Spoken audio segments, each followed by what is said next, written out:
پاکستان اور بنگلہ دیش کے درمیان 21 اگست سے شروع ہونے والی 2 ٹیسٹ میچز کی سیریز میں ایک ایسے بنگلہ دیشی بولر کی واپسی ہو رہی ہے جو کہ گزشتہ 12 ماہ سے کوئی ٹیسٹ میچ تو نہیں کھیلے، لیکن ان کی موجودگی پاکستان ٹیم کے لیے کسی حد تک خطرناک ہو سکتی ہے۔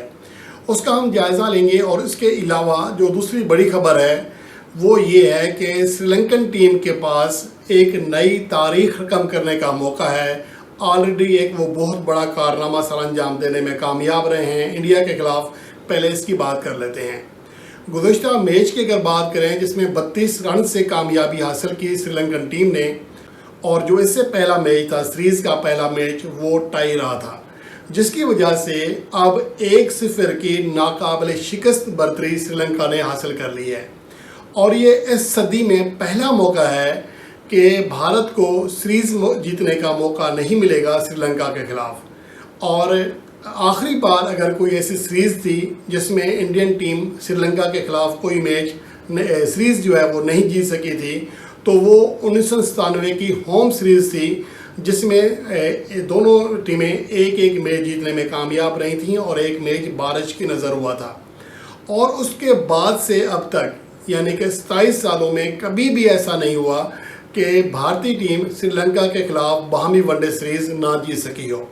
اور لگاتار وہ 11 سیریز جیت چکی ہے۔ لیکن اب اس سلسلے کو بریک لگ چکا ہے، اور بالآخر سری لنکن ٹیم نے یہ کارنامہ ضرور سر انجام دیا ہے کہ وہ اس صدی میں پہلی بار بھارتی ٹیم کو باہمی سیریز جیتنے سے روکنے میں کامیاب رہی ہے۔ لیکن اب جو 7 اگست کو کولمبو میں سیریز کا تیسرا اور آخری میچ کھیلا جا رہا ہے، اس میچ میں اگر سری لنکن ٹیم نے کامیابی حاصل کر لی تو یہ اس صدی میں پہلا موقع ہوگا کہ وہ ایک باہمی سیریز میں بھارت کو شکست دینے میں کامیاب رہے گی۔ اور سری لنکا نے مجموعی طور پر صرف 2 ہی باہمی ون ڈے سیریز انڈیا کے خلاف جیتی ہیں، ایک 1993 میں اور دوسری 1997 میں۔ وہ ہوم کنڈیشن تھی، اور اب بھی اپنی ہوم کنڈیشنز ہی میں وہ کھیل رہے ہیں۔ اب اگر دیکھا جائے پہلے 2 میچز کی کارکردگی کو نکال لیں تو لگتا ایسا ہے کہ شاید سری لنکن ٹیم اس بار تاریخ رقم کرنے میں کامیاب رہے گی، اور اگر ایسا ہو جاتا ہے تو سری لنکن ٹیم کو ایک نیا ایج حاصل ہو سکتا ہے، ان کی کرکٹ کو ایک بار پھر حوصلہ مل سکتا ہے، ان کا مورال ایک بار پھر بلند ہو سکتا ہے۔ اب دیکھنا یہ ہے کہ 7 اگست کو کیسے کھیل کا مظاہرہ کرتی ہے سری لنکن ٹیم۔ دوسری جانب 21 اگست سے پاکستان اور بنگلہ دیش کے درمیان 2 ٹیسٹ میچز کی سیریز کا آغاز ہو رہا ہے، اور اس سیریز کے لیے بنگلہ دیش کے مین بولر تسکین احمد کی ٹیسٹ فارمیٹ میں واپسی ہو سکتی ہے، جو کہ اپنا آخری میچ 12 ماہ پہلے کھیلے تھے۔ گو کہ 2017 میں ان کا ٹیسٹ ڈیبیو ہوا، لیکن وہ اپنی ٹیم کے لیے صرف اور صرف 13 ٹیسٹ میچز کھیل سکے ہیں، اور ان میں بھی 51 رن فی وکٹ کی مہنگی ایوریج کے ساتھ رنز دیے ہیں، تو ان کی کوئی بولنگ کارکردگی خاطر خواہ نہیں رہی ہے۔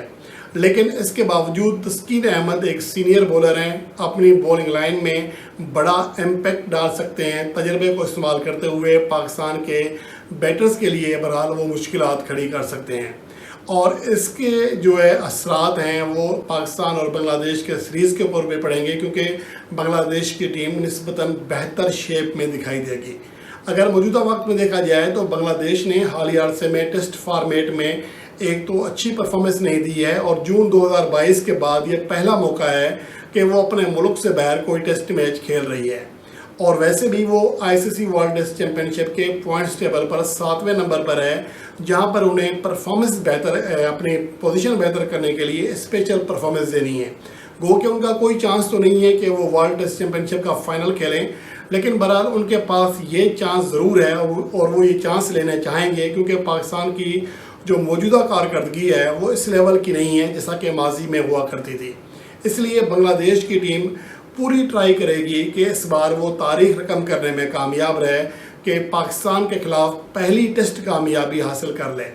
واضح رہے کہ اس سے پہلے بنگلہ دیش پاکستان کو کبھی بھی ٹیسٹ میچ میں ہرا نہیں سکا، گو کہ ایک ٹیسٹ میچ ڈرا ضرور کیا ہے۔ تو اب دیکھنا یہ ہے کہ 2024 کی یہ سیریز بنگلہ دیش کے لیے کیسی ثابت ہوتی ہے۔ بہرحال ان میں جو کوشش جاری ہے وہ یہ ہے کہ بنگلہ دیش ایک ساتھ ان کے 3 سے 4 مین پلیئرز کھیلیں گے تاکہ انہیں یہاں کی کنڈیشن سے ہم آہنگ ہونے کا موقع مل سکے۔ اس کے ساتھ ساتھ ان کے تمام سینئر پلیئرز یہ سیریز کھیلیں گے۔ شکیب الحسن بھی آ رہے ہیں تو اوورآل ان کی ٹیم تگڑی ہوگی اس بار۔ اور دوسری جانب پاکستان ٹیم میں 2 سے 3 نئے پلیئرز آ سکتے ہیں، خاص طور پر محمد ہریرہ اور اس کے علاوہ صاحبزادہ فرحان کو موقع دیے جانے کا امکان ہے۔ تو یہ صورتحال ہے، اور آج پی سی بی نے یہ بھی اعلان کیا ہے کہ بنگلہ دیش کے خلاف ٹیسٹ سیریز سے پہلے تمام پلیئرز کے فٹنس ٹیسٹ ہوں گے، اور یہ کافی عرصے کے بعد ہو رہا ہے کہ پاکستان کی پلیئرز کی فٹنس کو بہرحال اب سیریس لیا جا رہا ہے۔ تو اس لیے یہ بھی اس بات کا بھی کسی حد تک خطرہ موجود ہے یا چانس موجود ہے کہ کوئی senior player fitness test pass کرنے میں ناکام رہنے کی وجہ سے ٹیسٹ سیریز سے باہر ہو جائے۔ لیکن بہرحال امید اچھی رکھنی چاہیے، اور امید کرتے ہیں کہ 21 اگست سے جب پاکستان اور بنگلہ دیش کے درمیان سیریز کا آغاز ہوگا تو پاکستان ٹیم بہتر شیپ میں ہوگی۔